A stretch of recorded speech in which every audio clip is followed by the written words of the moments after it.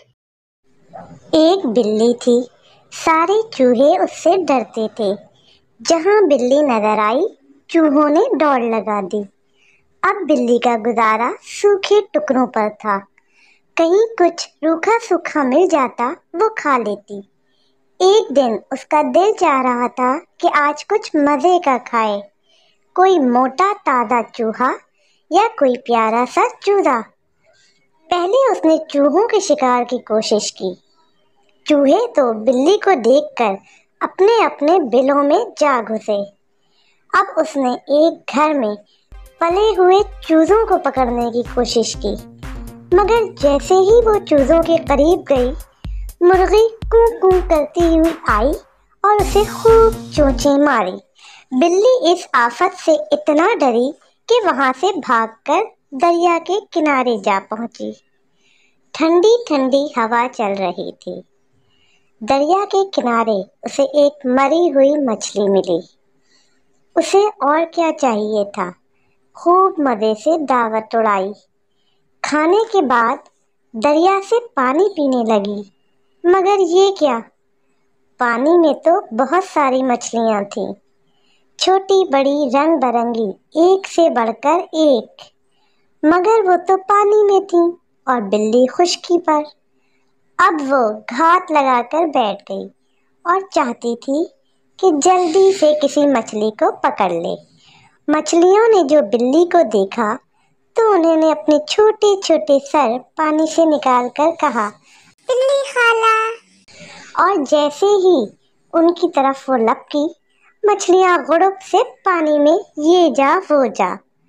پھر تھوڑی دیر بعد آواز آئی، بلی خالہ۔ بلی نے پھر وہی کیا۔ مچھلیاں زور سے ہنسیں اور پھر پانی میں غڑپ۔ بلی کی حالت دیکھ کر انہیں بھی بہت مزہ آ رہا تھا۔ ایک بار پھر آواز آئی، بلی خالہ۔ اب بلی سے رہا نہ گیا، اس کا دل چاہ رہا تھا کہ وہ جلدی سے انہیں پکڑے اور مزے لے لے کر کھائے۔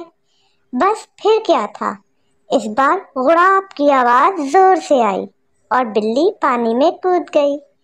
اسے تیرنا تو نہیں آتا تھا، 2-4 ہاتھ پاؤں مارے اور پھر پانی میں ڈوب گئی۔ ایک سیانی مچھلی نے کہا، اسے اس کے لالچ کی سزا مل گئی ہے۔ یہ کہانی ہے ایک چڑیا اور ایک کوے کی۔ وہ دونوں ایک ہی جنگل میں رہا کرتے تھے۔ کوے کا گھر نمک کا بنا ہوا تھا اور چڑیا کا گھر پکا بنا ہوا تھا۔ چڑیا بہت محنتی اور خوش اخلاق تھی۔ وہ ہر کسی کے ساتھ بہت محبت سے ملتی تھی، جبکہ کوا مطلبی اور موقع پرست تھا۔ ایک دن چڑیا کے بچوں نے فرمائش کی، مما آج ہمیں کھچڑی کھانا ہے۔ چڑیا اپنے بچوں کی فرمائش پر کھچڑی بنانے لگی۔ جب وہ پوری کھچڑی بنا چکی تو اسے یاد آیا، ارے گھر میں نمک تو ہے ہی نہیں۔ چڑیا نے سوچا، چلو کوے بھیا سے مانگ لیتی ہوں۔ یہی سوچ کر وہ کوے کے گھر گئی۔ کوے کے دروازہ کھولنے پر چڑیا نے کہا، بھیا تھوڑا سا نمک دے دو، میں نے کھچڑی بنائی ہے، اس میں مجھے ڈالنا ہے۔ کوا یہ سن کر غصے میں آ گیا اور چلانے لگا،